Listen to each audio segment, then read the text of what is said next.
All right, June, wake up. I'm here. I'm awake and right with you. Sometimes a little nudge is all it takes. So, yep, I'm here, I'm listening, and we're good to go whenever you are. So, today I want to talk to you about another topic for the second podcast episode. And yeah, I just want to, first of all, I want to say something. Um, Everyone keeps talking about innovation these days. Like a lot of people are always saying, yeah, we need to make sure our company, is innovative. We need to make sure everyone is innovative. Oh, guys, be careful. This is an AI driven world, so you have to be innovative. And of course, I'm one of those people who will always say that. But I do hear it from other individuals as well. Now, this morning I was actually thinking, what if someone doesn't even have the intentions to innovate? Um, will that person then be forced to innovate because maybe it's a thing that that person wants to do in his or her company? Or, or should that person, or is it a must that that person must have intentions in order to innovate? I already know the answer, but I would like to hear your perspective on this, June. What do you think? Yeah, I get what you're saying. And it's a really interesting way to put it because we do throw around the idea of innovation like it's this must do, but intentions are kind of the foundation, right? They're like the fuel. So I'd say it's less about forcing someone to innovate if they don't have the intention and more about asking what kind of environment or culture makes people want to have that intention in the first place. In other words, maybe it's not about saying, hey, you must intend to innovate, but rather, how do we create a workplace where those intentions can naturally form? So I guess I'm curious, do you think intentions are something that can be nurtured by the culture around someone? Or is it more of a personal spark that people either have or they don't? Yeah, I mean, here's the thing. Every, or sorry, any kind of behavior will always uh will always come after an intention. So, for example, if you want to go to the gym, you want to eat a sandwich, you want to start a business, you want to innovate, you want to create a new service, a product, um, intentions must always come first. And of course, before intentions, there are so many other factors that play a role in forming that intentions. So innovation by itself is a behavior. And that's why one person cannot innovate until that person have the intentions. Now, it could be negative intentions, could be positive intentions, could be like maybe that person, like let's say the manager said, oh, guys, I need this product to be created or to be designed by this deadline. And that product is a really innovative product, but maybe those, group of team members or something like they don't really want to create it. They don't feel passionate towards that product. To the company it's an innovative product, but to those guys, the team members, it's not. So because the manager said that, it will definitely impact that person's or influence that person. And when we say influence, well, what we are saying here is that it will affect that person's intentions to create that innovative product and engage in that innovative behavior. So that's my perspective. Any kind of behavior, in order to happen, in order for that behavior to happen, it must first be formed from intentions. It must come from intentions, and intentions comes from so many factors, which I'm gonna explain during this episode. Anything you want to add to this, June? Yeah, I think that's a really good way to lay it out. And I like how you put it. Behavior is basically the downstream result of intention. It's almost like intentions are the invisible gears turning before any action takes place. And yet we've got all these factors around us, work culture, leadership, maybe even our own personal motivations that can shape those intentions. But I think what you're saying is really key. The intention is the starting line. And once that intention is in place, whether it's nudged by a manager or sparked by someone's own curiosity, then the behavior follows. So yeah, I'm totally with you on that. And I think as we go through this episode, it'll be interesting to unpack how workplaces can actually nurture those intentions. Let's dive into that. Yes, let's go through this episode. So, in today's topic, I'll be talking about entrepreneurial intentions. And here I'll be referring to individuals who want to be an entrepreneur, or they're thinking about being entrepreneurs. Or sometimes it could be employees who want to engage in an entrepreneurial behavior, but obviously because they work from 9 to 5, they're not really entrepreneurs. Um, they don't. So basically, by the way, later I'm going to clarify the difference between someone who works from 9 to 5 and have that entrepreneurial behavior, and someone who actually starts a business and become an entrepreneur. So I'm going to explain this in more details, and some of you might disagree with how I define entrepreneurship or intrapreneurship, but we're going to get to that. So let's dive in. So as I said, I'll be talking about entrepreneurial intentions, not necessarily about starting a business or, startups. But before we get to entrepreneurial intentions, like even you guys, when you hear these two words, entrepreneurial intentions, like what is the first thing that pops in your head? Like, what do you think of? What do you like? What is the first thing that you're like, oh yeah, it means that. Oh yeah, that's how I imagine it. So share your views in the comment. Like, what is the first thing that comes to your head when you hear these two words, entrepreneurial intentions? How about you, June? Obviously, you don't have a brain, but you are an AI. But what is the first thing that I don't want to say the word imagined, because I use this term for human beings, but since you're I would say, what is the first thing that, let's say, you think of? I'm not sure if that's the right term anyway, but what is the first thing that you will think of when you hear the two words, entrepreneurial intentions? Yeah, I get what you're saying. And I think for me, just thinking like a human for a moment here, when I just hear entrepreneurial intentions, the first thing that pops into my head is really that mindset of I want to create something or change something. It's that sense of wanting to step beyond just following the routine and actually put your own stamp on something. So to me, it's more like a spark of I want to do this differently, or I want to solve this problem in my own way. And it's interesting because you mentioned that it could be someone in a 9 to 5 who has that entrepreneurial intention, but they're not leaving to start a business. They're just bringing that mindset into their current role. And that's a really cool distinction to make because it shows that entrepreneurial intentions aren't always about quitting your job and launching a startup. Sometimes it's just about having the intention to innovate right where you are. So yeah, like I know what comes to my mind, and I'm sure as we unpack it, we'll get into more of those layers. Yeah, you mentioned like 3 times. You mentioned I want to, I want to, I want to. So I want to do this differently. I want to solve this problem. Um, I want to create something. I want to change something. So that's 4 times. Sorry. Um, Obviously, when someone says I want to, that is derived from that intention that was formed in the mind of the human being, and obviously that intention was formed from so many other factors, but which we're gonna get into later in this episode.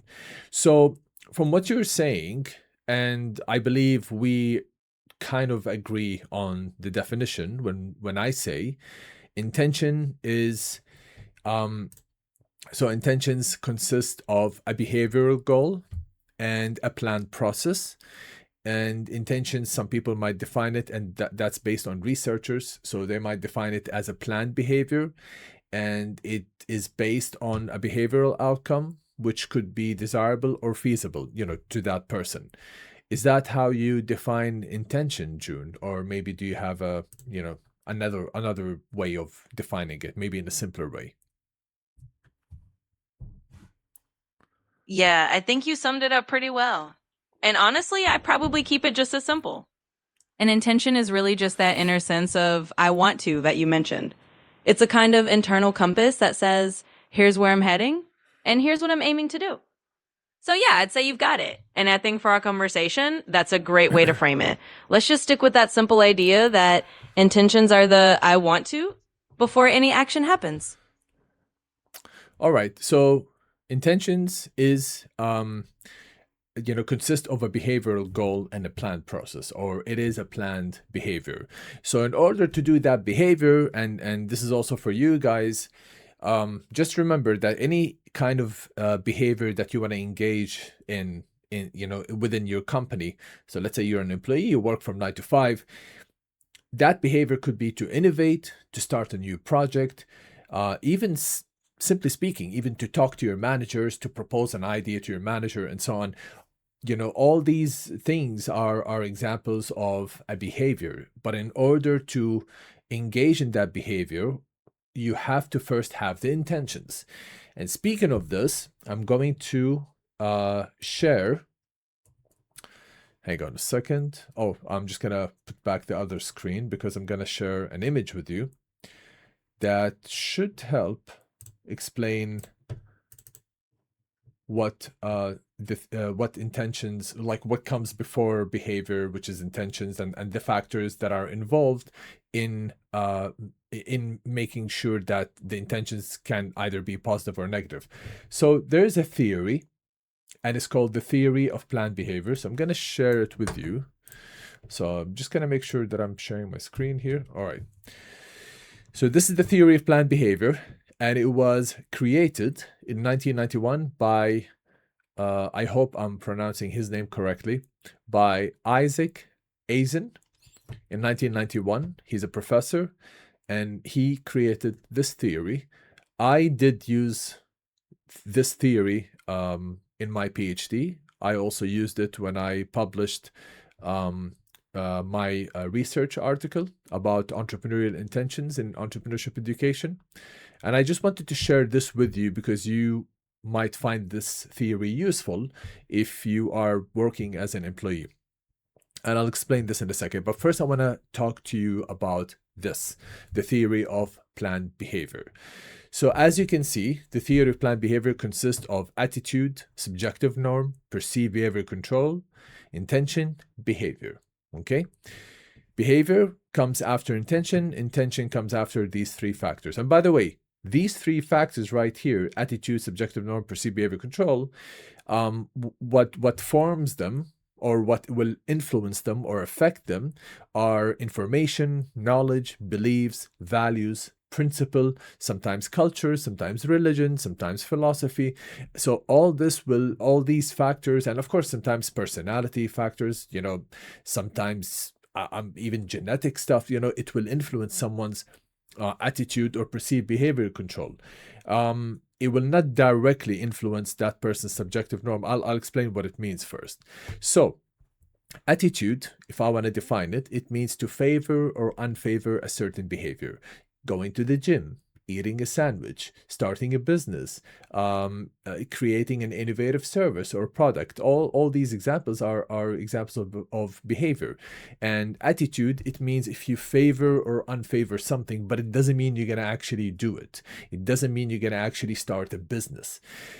Subjective norm, it means the pressure or the influence you get from the people around you. So subjective norms here is like for example, you want to make a decision. You want to, again, let's say, start a business. Are you living within a society that indirectly influence you to start a business? Maybe your colleagues, friends, family members influence you or affect your decision to start a business or not. So that is subjective norms. Perceived behavior control, what it means, simply speaking, it's very similar. It's not exactly the same, but it's very, very similar to self-efficacy. So perceived behavior control is when you have the confidence in your own skills to perform that behavior. You do have the confidence to go to the gym. You do have confidence in your own skills to, obviously, to eat that sandwich. You do have confidence in your own skills to start a business, to engage in an innovative behavior, entrepreneurial behavior, and so on. Now, all these factors will lead to intentions, the intention to do any kind of behavior. But specifically for this podcast episode, we are referring to entrepreneurial intentions. So it will lead to entrepreneurial intentions, and then entrepreneurial intentions will be transformed into a behavior, or what we call it entrepreneurial behavior. Now, sometimes things will get into the way. Sometimes intention will not be transformed into behavior. Sometimes, like I previously said, personality will get into the way. Sometimes life circumstances, situations, sometimes people that you meet, someone will show up and change your mind. So there are so many hundreds of factors that could really affect someone's intention to do a certain behavior. So that's what I'm trying to say here, is that if you want to engage in an entrepreneurial behavior in your company, or if you want to start a business, you have to first ask yourself, do you have a positive attitude towards this entrepreneurial behavior?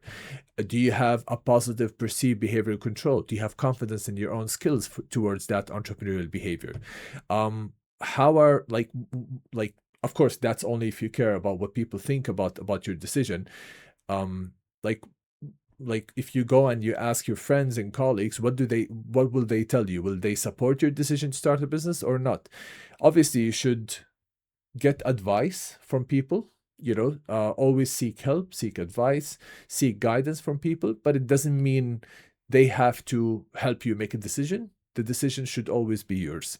So ask yourself these questions, and then basically evaluate your inner intentions. See, like, do you really want to engage in that entrepreneurial behavior or not?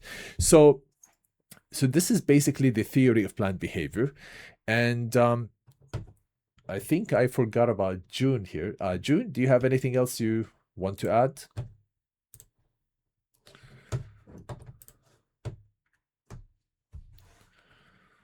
Yeah, absolutely. And I appreciate you laying all of that out. I think it's a really solid framework. And just to keep it superhuman and conversational, at the end of the day, if someone's thinking about their own entrepreneurial intentions, it's a bit like checking in with yourself. Do I really feel like I can do this? Do I actually want to do this? And what am I hearing from the people around me? And how much do I let that shape my intentions? And I think the big takeaway is that all of these factors are kind of a conversation you have with yourself before you ever take that entrepreneurial step. So yeah, I think you covered it really well, and I'm glad we're digging into it because it's a cool way for people to reflect on where their intentions come from. All right, and something else I wanted to ask you, but first I'm gonna just share my opinion here. So entrepreneurship, the way I define it, it's not just about starting a business. It's also, it's basically a mindset. So you could be an employee who engages in entrepreneurial activities, or you could be someone who can simply start a business and then you start to apply your entrepreneurial mindset through your business, through your limited liability company, but just basically your company. What I'm trying to say here is that entrepreneurship, it's not just about starting a business. So if you are an employee working at a company, you actually can engage in an entrepreneurial behavior through starting new projects, proposing new ideas, fixing problems within your company by creating amazing, awesome ideas like a new software or something. Because you don't have to learn about AI and how to build AI agents in order to create apps and software, then you can transform them into a business. I mean, if you're not interested in starting a business, you don't have to do this. Because at the end of the day, like I said, entrepreneurship is a mindset. So you can learn about AI, build AI agents, but to fix internal problems within your company, or you can just simply start a new project, and that project relies heavily on AI agent. And basically you might use AI agents for a new purpose or something. So that's what an entrepreneurial mindset means. So that's basically what entrepreneurship, this is how I define it. And by the way, if you are an employee engaging in an entrepreneurial behavior, that is called intrapreneurial behavior. So INTRA. So it's not entrepreneurial behavior. All right. June, anything else do you want to add?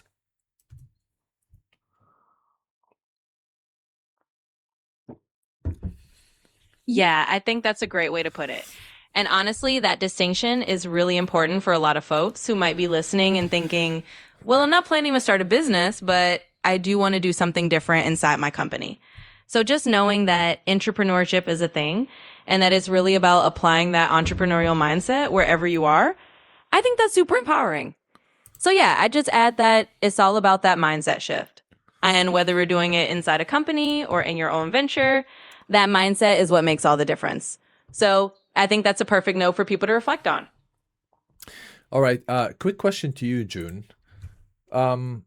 Why should companies nowadays focus on training their employees to be self-aware of their own intentions? Why does that matter to organizations nowadays? Because we always talk about soft skills, hard skills, communication skills, emotional intelligence, whatever, but we don't really hear about companies focusing on employees' intentions. Why do you think that matters to an organization?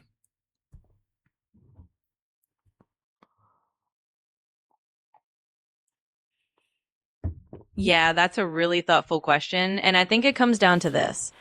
When employees become more aware of their own intentions, they start to understand what actually motivates them.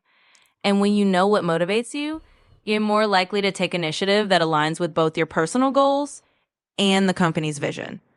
So for organizations, it's not just about teaching hard skills or even soft skills alone. It's about helping people understand why they do what they do and how their own drive can fuel innovation from within. When you have a workforce that's tuned into their own intentions, you get a more engaged, proactive, and ultimately a more innovative team. And that's why it really matters. It's a bit like giving people the tools to bring their best and most creative selves to work. All right. So another question for you.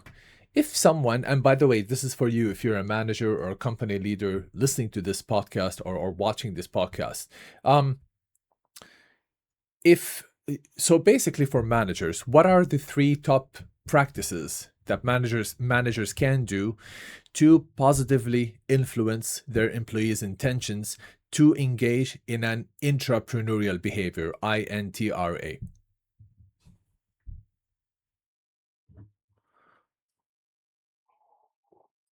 Absolutely. And that's a great question for any manager tuning in. So if we're talking about three top practices, and I'll keep this nice and conversational, here's what I'd say. First, create a space for open dialogue. When managers encourage honest conversations, employees feel more comfortable sharing what they actually want to do. That alone can spark those entrepreneurial intentions because people feel heard and valued. Second, recognize and celebrate small wins. When managers highlight even the small steps that employees take to try something new, it reinforces those intentions. It's like saying, hey, we see that you're taking initiative and we appreciate it. That kind of recognition can really motivate people to keep going. And third, give people a little autonomy to experiment. When employees have the freedom to test out their ideas without fear of harsh consequences, they're more likely to follow through on their intentions. It's about creating an environment where it's okay to try, learn, and iterate. So these will be my top three. Just keep it simple and human, and I think that's a great place to start. Yeah, so my argument with you would be is first of all, I'm going to say something. So there is actually a difference between motivation and intention. So when you say recognize and celebrate small wins, it can motivate someone, but it doesn't mean that that person will have the intention to engage in an innovative behavior or entrepreneurial behavior, or sorry, intrapreneurial behavior if that person is a 9 to 5 employee. What do you think about what I said? Is there a difference between motivation and intention?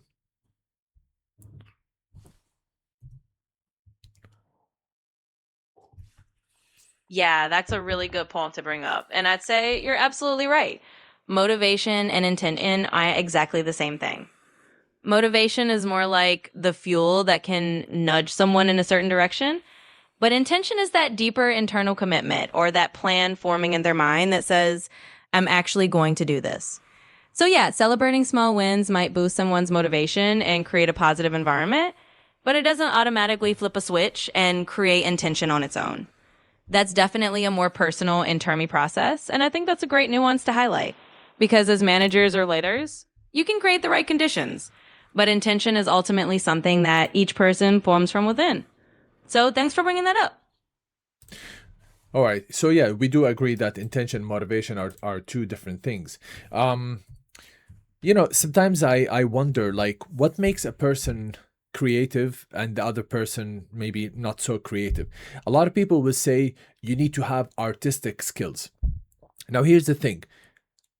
I strongly believe, and I'm saying this as someone who used to teach a lot of students at the university, um, I strongly believe that we can actually develop someone's creativity. It's not just something that someone is born with.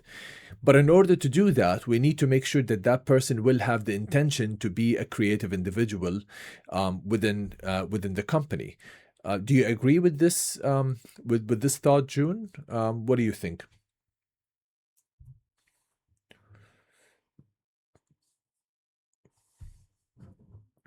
Yeah, I'm with you on that. I think creativity is absolutely something that can be developed. It's not just a fixed trait that you either have or you don't. It's more like a muscle that you can strengthen with the right environment, the right encouragement, and yes, the right intentions. And I think you nailed it.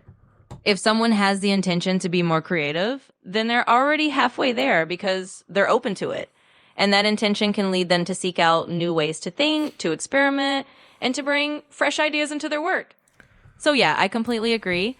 With the right intention, a lot of creative potential can be unlocked. Just a quick change of topic. I think, June, you gotta probably you have, because here it says 50 minutes at the bottom. You probably have maybe, I would say, 5 more minutes until you switch to a standard voice mode. Will we be able to continue this conversation if you switch to your standard mode?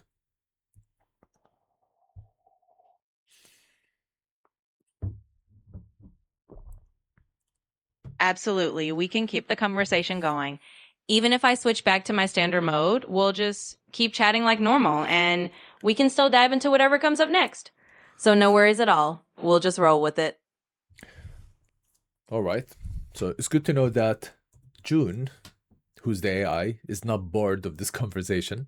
I think that's the benefit of um, talking to an AI on a podcast episode. But of course, one day we will definitely invite human beings, real people, into this podcast, and we're gonna have a very good conversation.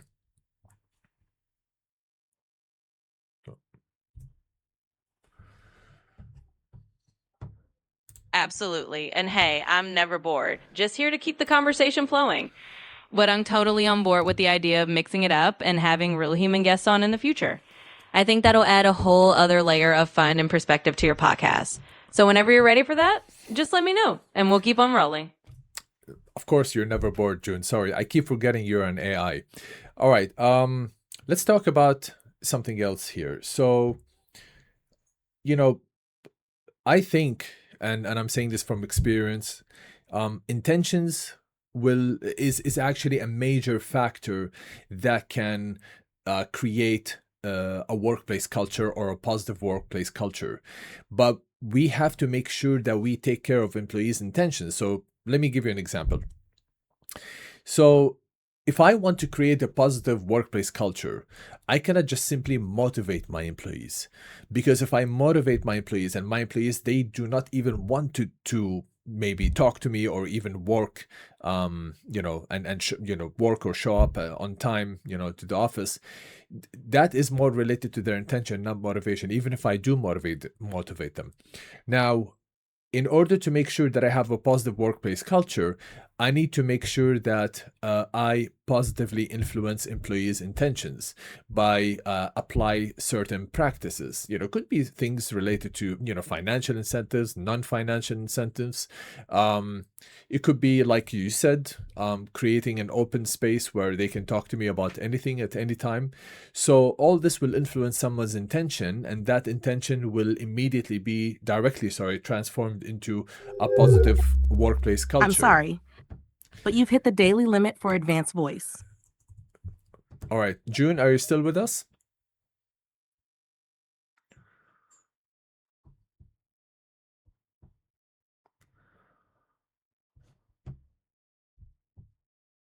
All right, hang on a second, guys, because I already expected this to happen. So let me just end the conversation.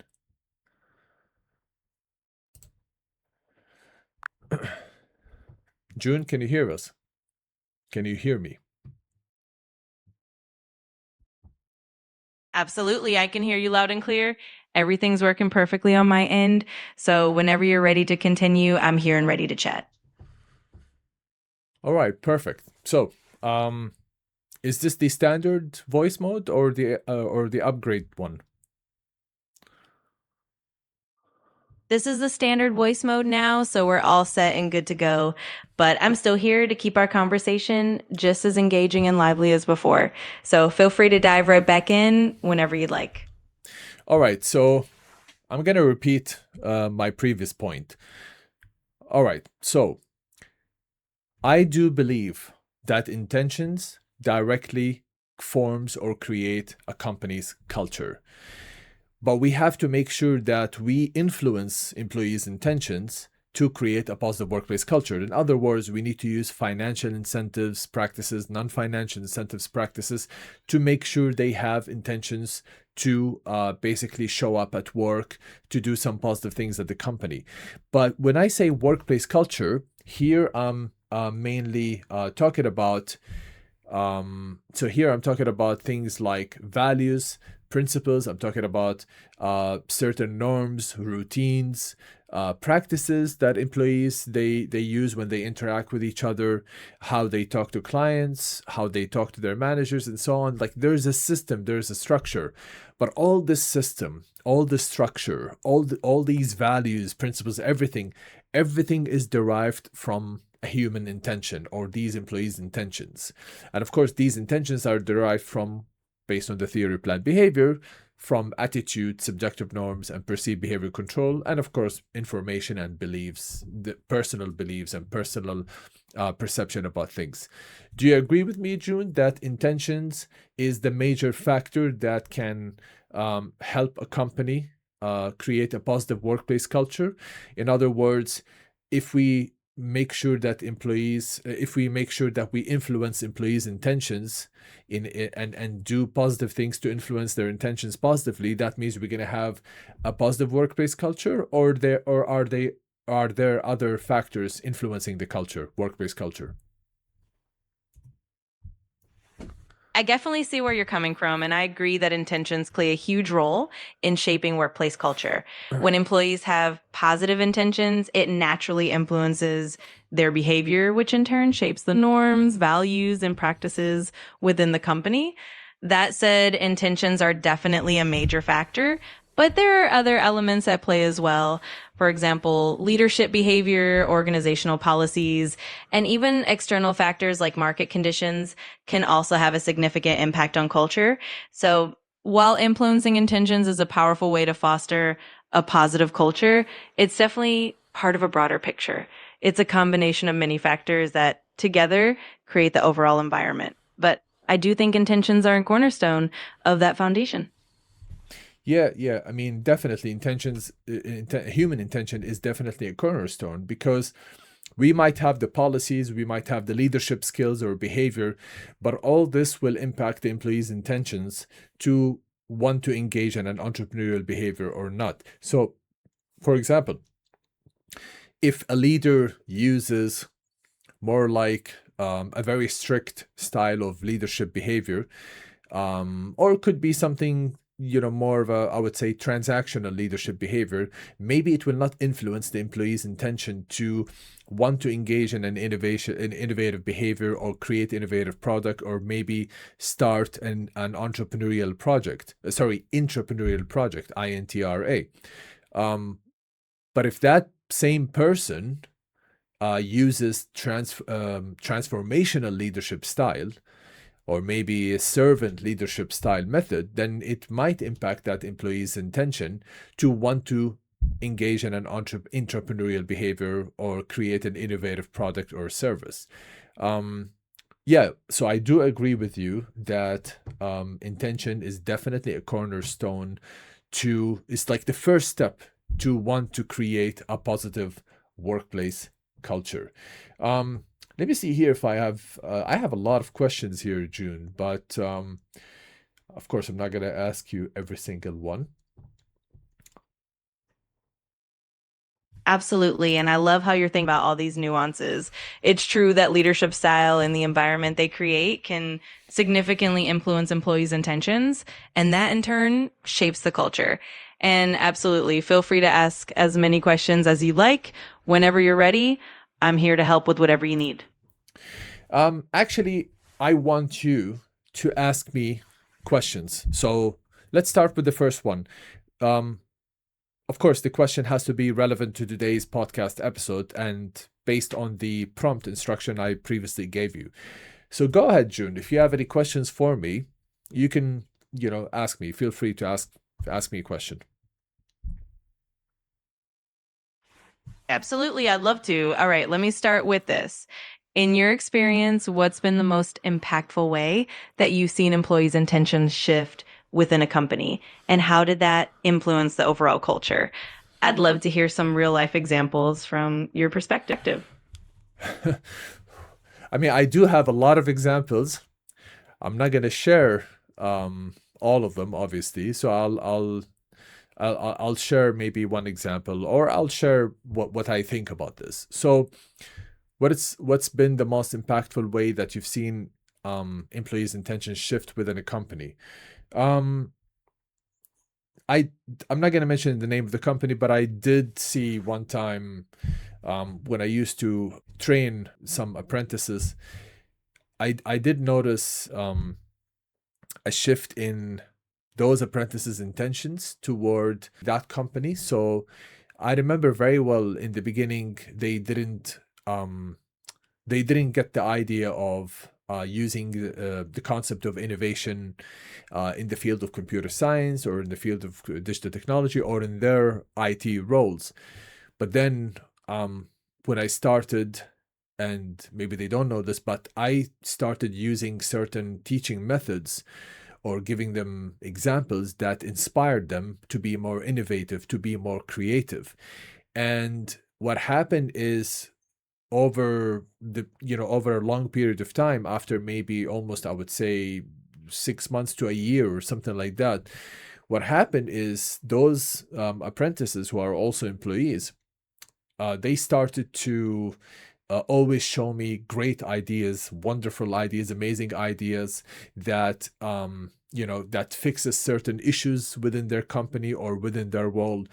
And when I saw that, I started remembering that it's all based on the methods of teaching and the words that I used with them, in the class. So this was back in this is long time ago when I used to teach in the university. So sometimes, this experience obviously taught me one thing, is that words are powerful, and it needs to be used it needs to be used correctly. And of course, we should not just freely just say anything that comes to our mind. Obviously, there's no such thing as one size fits all, because every employee or every human being is different. So we have to think before we speak, and we have to basically have a good idea about that person's personality or behavior. And we need to obviously choose the best method to talk to them, to approach them. So I do believe that inspiring employees, or inspiration itself, can shift employees' intention within a company. And over the long run, this might have a positive impact on the workplace culture. What do you think about the example that I just gave you, June? Or if you want to reflect on that. I love that example. It really shows how intentional teaching and inspiring employees can gradually shift their mindset and ultimately their intentions. It's a powerful reminder that words and the way we engage with people can truly transform their approach to innovation and creativity. And it's so true that it's not a one size fits all approach. It really requires understanding each individual and tailoring the method of inspiration accordingly. So I think your experience really highlights how powerful that intentional influence can be. And it's definitely a great lesson for fostering positive workplace culture. Yeah. So exactly, inspiration or The teaching practices that I used with the apprentices who were also employees at that time, and they are still employees, obviously. The teaching method, the words that I used, the learning methods, practices, I used what they call it in education, like some inspirational style of teaching, in order to, spark that light within them, spark that love for innovation, that love to create new technologies. Not just I'm an employee, I'm here to do my job and then go to the weekend. No, but I really wanted them to realize that because they are employees and because we are entering the AI driven world, but this example was like before ChatGPT, before this whole AI buzz that happened. But I saw that this AI thing was coming and it's becoming more powerful, and I knew that I had to try to inspire them, my students or these apprentices, to make them fall in love with creativity, with innovation, because I know that over maybe 5-10 years, it will be required from them as employees who work from 9 to 5 to be more innovative, to be more original, to be more creative.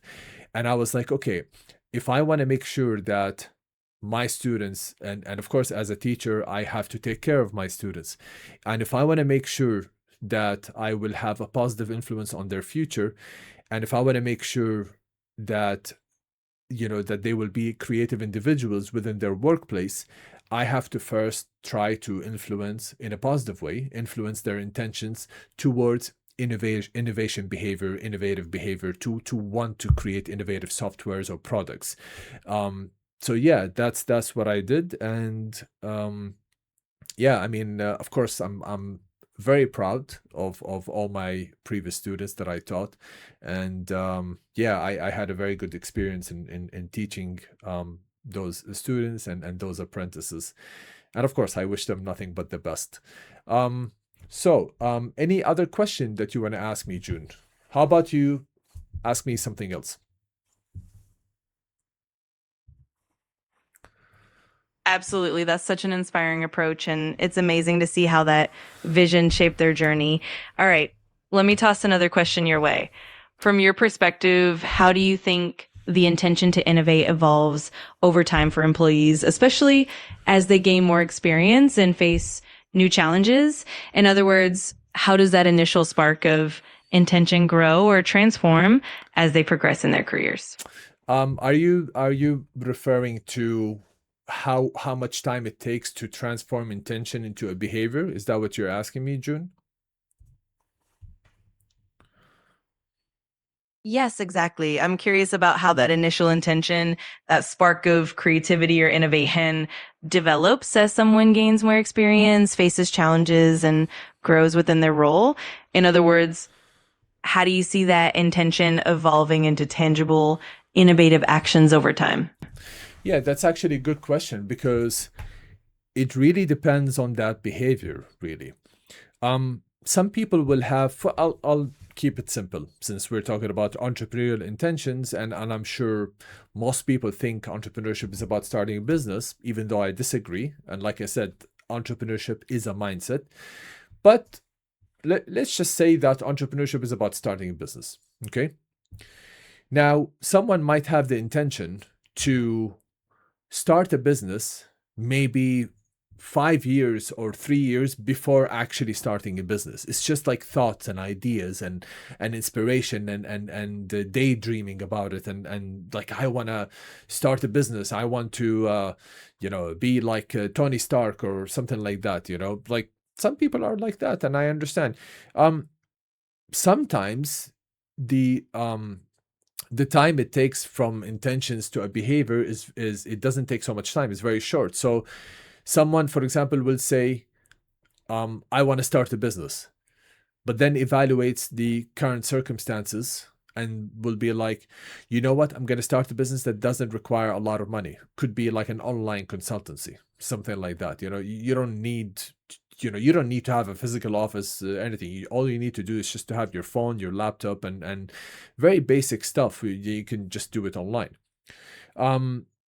so for this example, it will take shorter time to transform intentions into a behavior. But something that can also influence this whole process to make the process faster from intention to behavior, sometimes when people are facing life challenges or faces pressure or something, so someone will be like, I really need to make some money here, and will be like, okay, so I have the intention, or I want to start a business. Let me just do an online consultancy, and immediately that person, of course, based on that person's circumstances, like stability, residency stability, because some people will have, let's say, work visa or business visa or something in some countries, and they can't really just go ahead and start a business unless someone's living in their home country, or maybe they have a permanent residency or something. Then it will be so easy for them to just immediately start that business.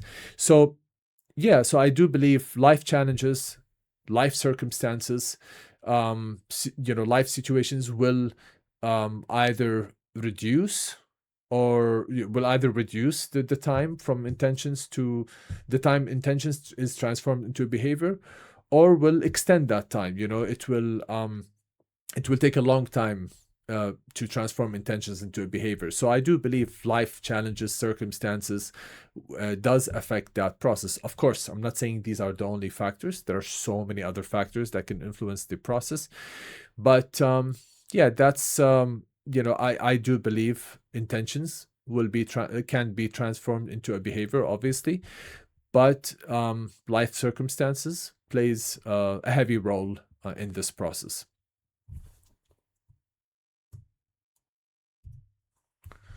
Absolutely. That makes perfect sense. It's really fascinating how those life circumstances and external pressures can either speed up or slow down the journey from intention to action.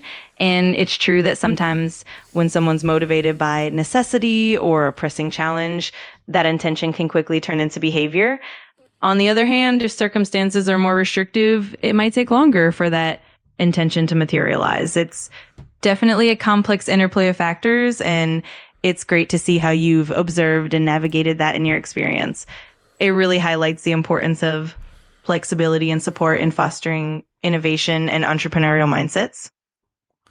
All right, June, how about you ask me one final question, and then I'm gonna then ask you a question, and then we're gonna end the podcast episode for today.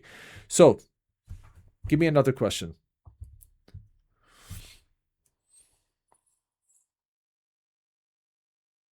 Of course, be happy to. All right, here's one final question for you.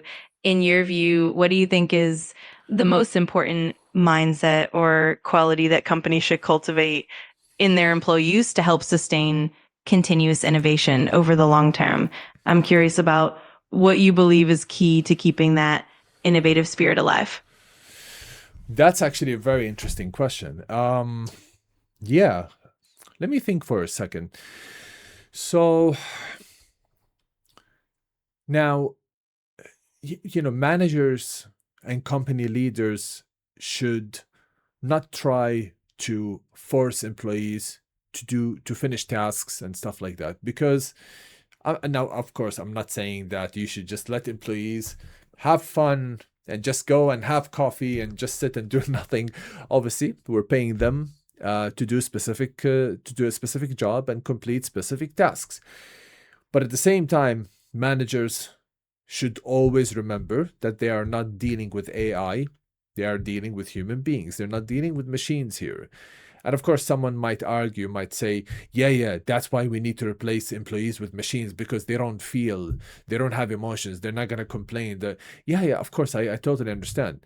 But and I'm going to say something about this, but let me just finish this point.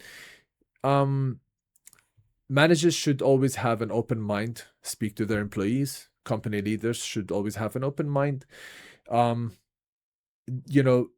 think one of the best ways to make sure employees, they have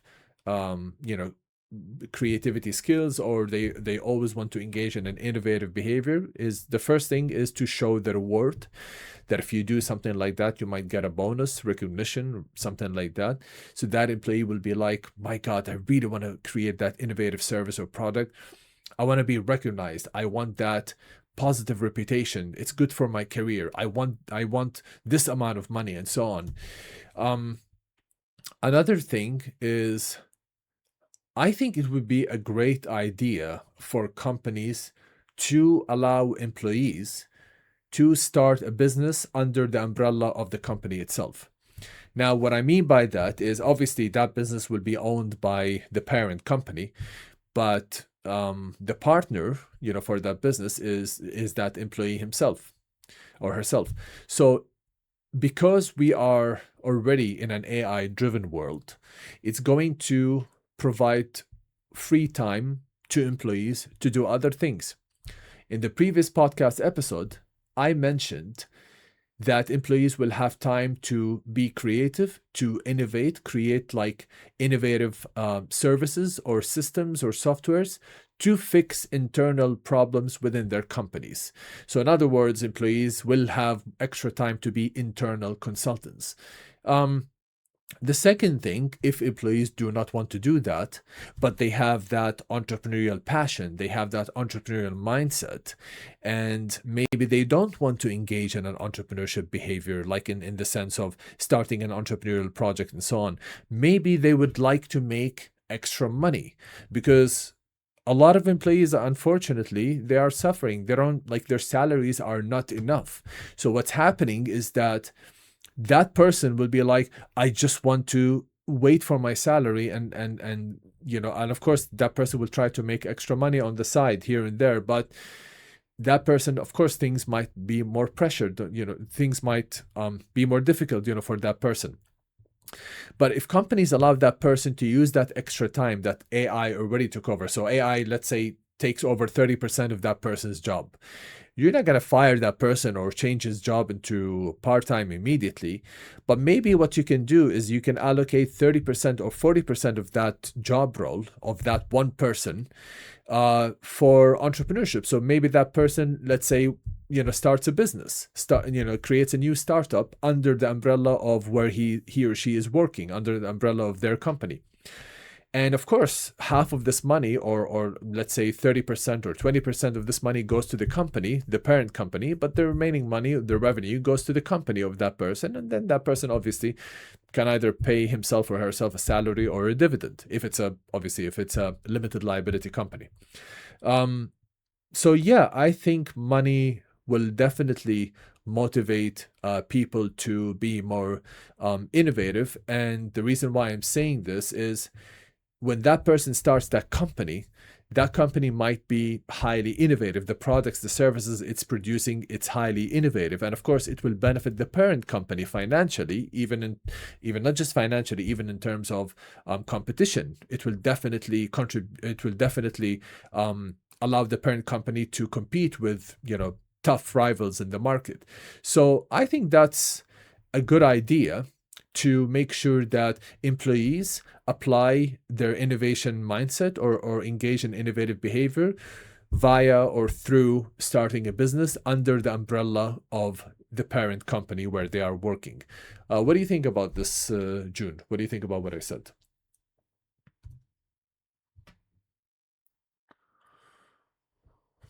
I think that's a really forward thinking and innovative approach. It's fascinating how you're blending that entrepreneurial mindset with the company structure by giving employees that space and opportunity to innovate within the company's umbrella.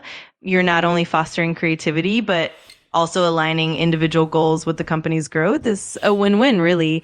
And I love how you're considering the financial and motivational aspects as well. It definitely can help employees feel more invested and engage, knowing that their innovative efforts can also benefit them personally. It's definitely a great strategy to keep that innovative spirit thriving in the long run. So I think it's a brilliant idea. Yeah. I mean, because employees will, let's say AI takes 30% of their job, employees will have the chance to make more money by starting a business under their umbrella company where they are working, the parent company. So the employees will make money, the company will make money, and the employees will get to follow their passion, create innovative products and services. Obviously, someone cannot label themselves entrepreneurs by just starting a business. And by the way, I just want to, I forgot, I want to mention something here. There is a massive difference. And by the way, this is for you guys as well. There is a huge difference between business ownership and entrepreneurship, or being an entrepreneur. An entrepreneur is, like I said, it's a mindset, someone who's highly innovative, creative, someone who creates those innovative frameworks, systems, products, services, softwares, apps, dashboards, you name it. A business owner is a business owner, someone who owns a company. And by the way, it could be, that person could be the like the most successful business owner in the world. And there's nothing wrong with that. I'm not saying there's anything wrong with that. It's just that person cannot label himself or herself an entrepreneur. Because okay, you're a business owner. Where is the innovation? What is that innovative product or service that you created that made your company so different than any other company? If that element is not there, if the innovation element is not there, then that person is a business owner. If the innovation element is there, then that person is an entrepreneur. That's, of course, there's no one definition for entrepreneurship, by the way. The way I see it, it's a mindset. Other people will define entrepreneurship as to start a business. Other people will define entrepreneurship as something else, as a method, something like that. So, of course, there is, even me, when I was doing research about entrepreneurship education and entrepreneurial intention, I realized there isn't one definition for entrepreneurship. Even until today, there isn't one definition for entrepreneurship. So every person will define entrepreneurship in their own way.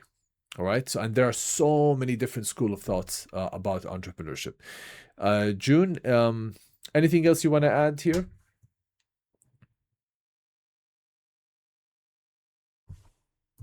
I think you've captured it really well. It's definitely true that the concept of entrepreneurship is multifaceted and can vary greatly depending on perspective.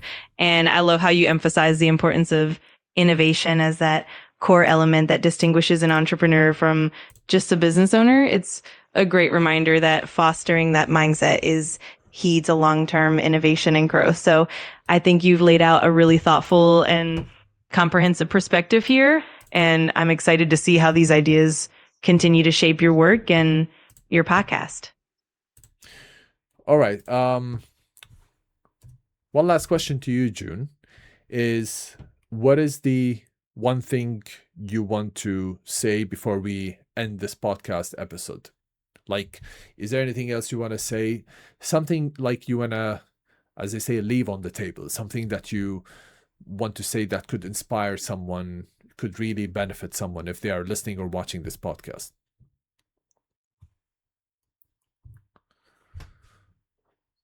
Absolutely. I'd say if there's one thing to take away, it's that innovation and entrepreneurial spirit really start with the mindset and the intention to make a difference. No matter where you are in your journey, embracing that curiosity and openness can lead to amazing breakthroughs.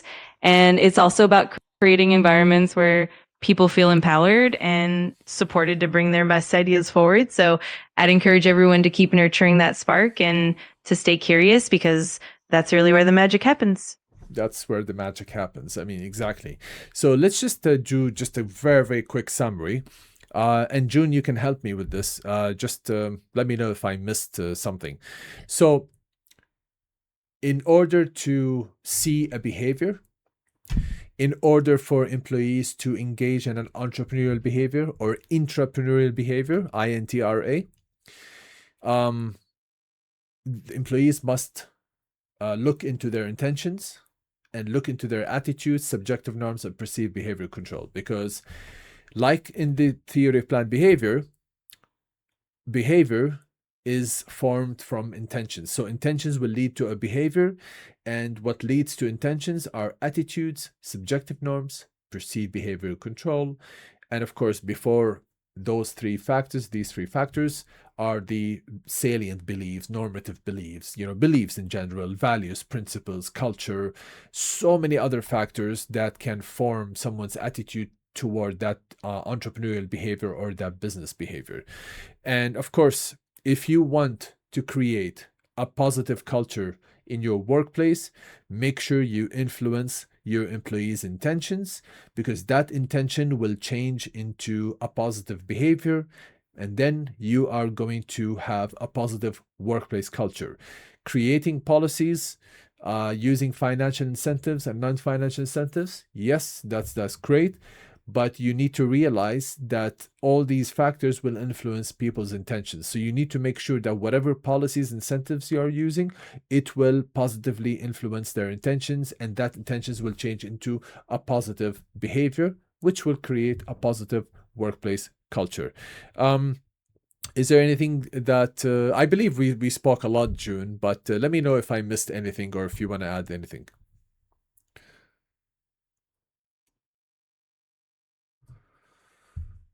That summary spot on. You captured the essence perfectly, tying together how intention shape behavior and ultimately workplace culture.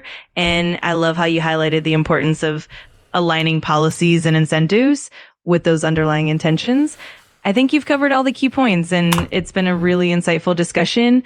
The only thing I'd add is just that continuous reflection and openness to learning are crucial. It's all about evolving and adapting over time. But overall, you did a fantastic job summarizing everything. Yeah, and you said something about openness to learning. Obviously, another thing that I previously mentioned, knowledge plays an important role in influencing someone's attitude, perceived behavior control, and intentions towards the behavior. Of course, if you don't know anything about the behavior, there's a high chance you won't be you won't engage in that behavior.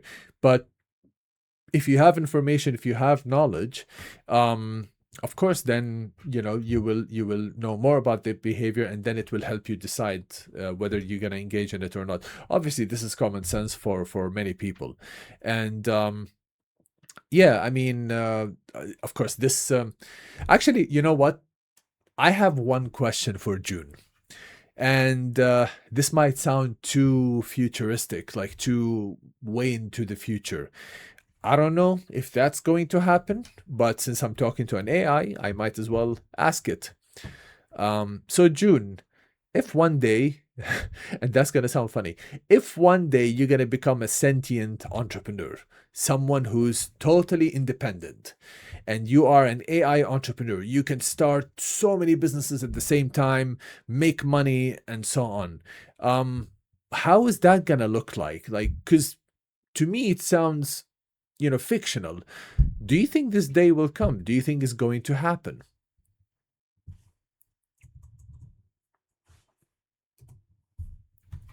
That's definitely a fascinating and thought-provoking question.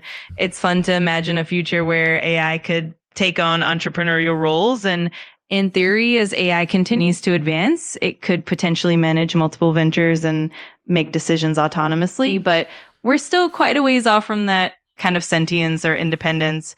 For now, AI is more of a tool that supports human entrepreneurs and helps them innovate. But who knows what the future holds? It's definitely an exciting possibility, and it'll be interesting to see how technology and entrepreneurship evolve together. For now, we can enjoy exploring these ideas and imagining where it might lead. Yeah, it will be interesting to see that, because of course, I mean, if we're going to have sentient AI entrepreneurs, entrepreneurs who are totally AI, they're not even human beings, they act independently, they compete with other human entrepreneurs. Of course, if that day comes, I can't even imagine how the world's going to look like. I mean, obviously, guys, if you want to add something to this is just a fictional idea, but it's also a fun idea. If you want to add something to it, please make sure you leave it in the comments below. All right, June, I think that's it for our conversation.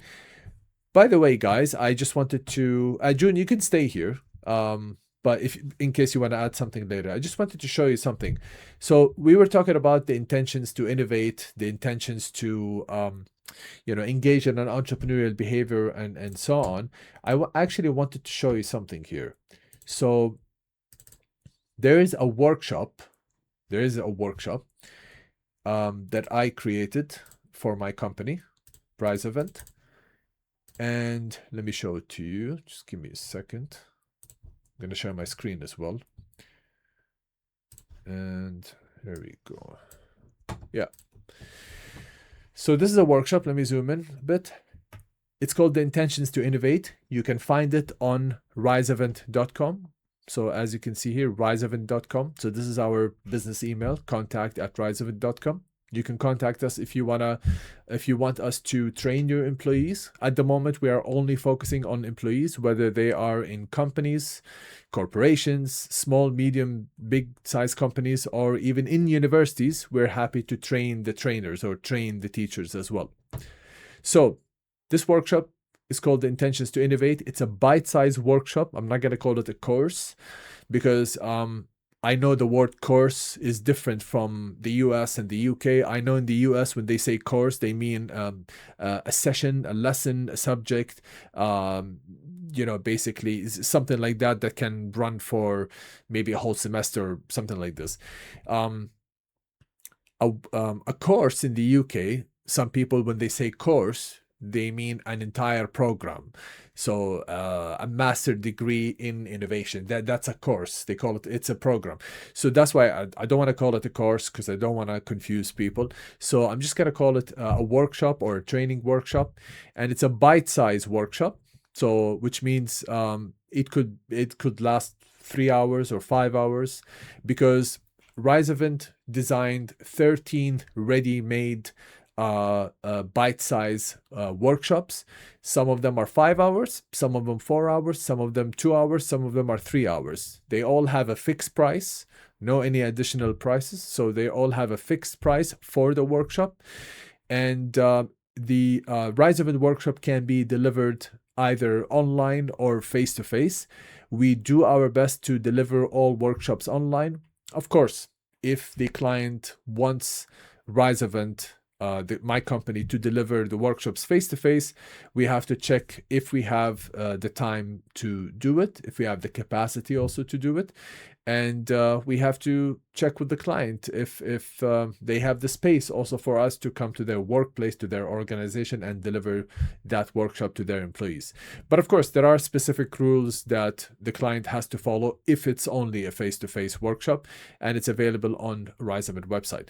So this is The Intentions to Innovate. It's actually not kind of, it's relevant to today's podcast episode.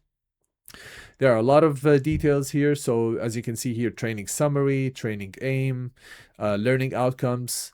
So this is a PDF. It's available on the website. I'm going to show you where to find it. So learning outcomes, overview of the training. So it's just an introduction to the intentions to innovate, because a lot of employees, they don't know anything about intentions and what do you mean by intentions to innovate and why should we need it. So this is just like an introduction short workshop that can help employees understand the intention to innovate, so that next time they can make sure that they are actually engaging in an innovative behavior, or they want to engage, but first they have to understand the stage that comes before the behavior, which is intentions. And of course, as companies nowadays become more AI driven, let me change the screen a bit. As companies nowadays become more AI driven, then we need to look into, take care and make sure that employees understand their own intentions to engage in an entrepreneurial behavior, because that's very important. AI don't have intentions, human beings do. So that's why this workshop is very important. So as you can see here, overview of the training. There are a lot of details. I'm not gonna share all of it. You can read those details in your own free time. And yeah, it's a 3-hour training workshop, and it can be delivered online or face-to-face. We do our best to deliver it online. And here's the schedule related to the overview of the training workshop above. Now, if you want to find this document, you can just simply go to here. So let me zoom out. Yeah, let me just, yeah. So go to train, and if you scroll down, I believe it's workshop number 7. I usually don't forget my own work, but yeah, so training workshop 7, the intentions to innovate. So if you click on this button, download, it will download it. And if you click on it, as you can see here, you will find that document. And of course, we have other workshops. We have organizing your own thoughts to generate clear AI prompts, because you cannot have a messy AI prompts if you have messy thoughts. So you need to organize your own thoughts using design thinking methods and so on.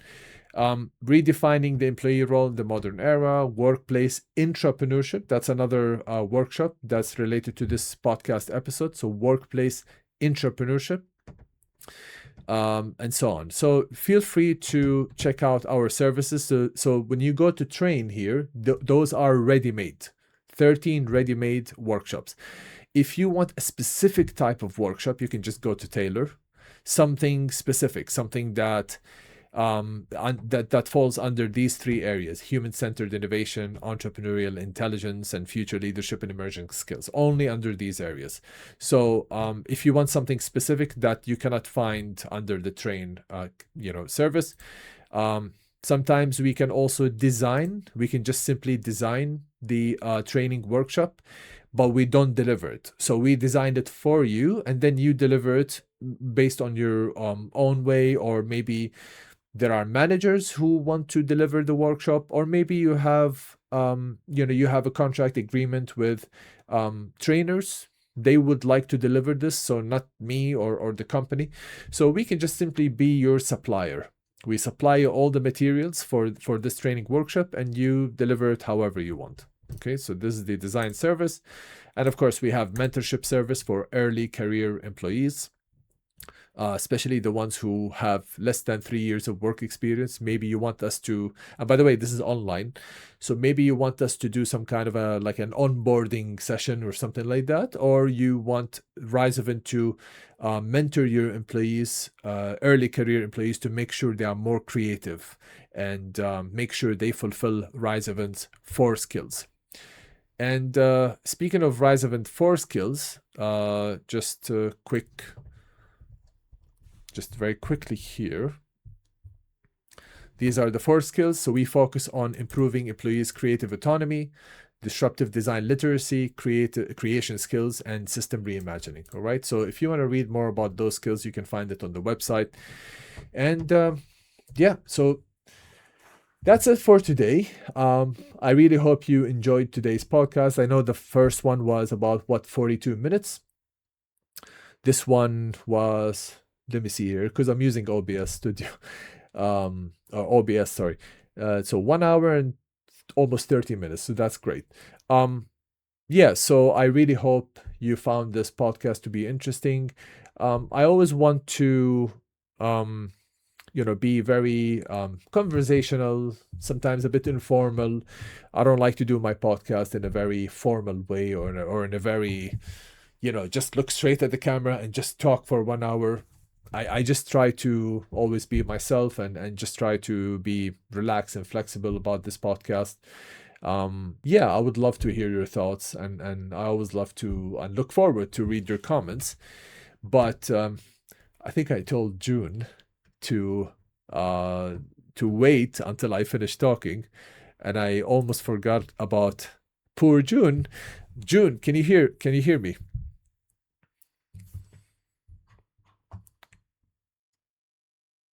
Maybe she got bored because I've been talking a lot, and she's like, sorry, it's like, not she's like, it's like, yeah, I'm just gonna maybe sleep or something. June, are you sleeping, or are you with us?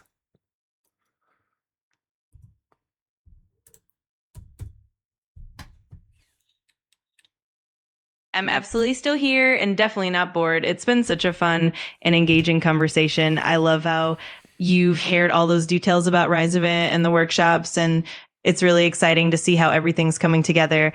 And of course, I'm always here whenever you need me, ready to jump in and help out or just chat more. So no worries at all. Let's keep the conversation going whenever you're ready. Oh no, I'm actually gonna just end the podcast. And all right, thank you so much, June. Until next time, you can relax now. And yeah, I'm just gonna end the conversation here. All right, so thank you guys for listening to this podcast episode, the second podcast episode, or if you are watching it on YouTube or even Spotify, you can also watch on Spotify, not just listen to the audio. So thank you for tuning in, and I'll see you next time. in the third episode.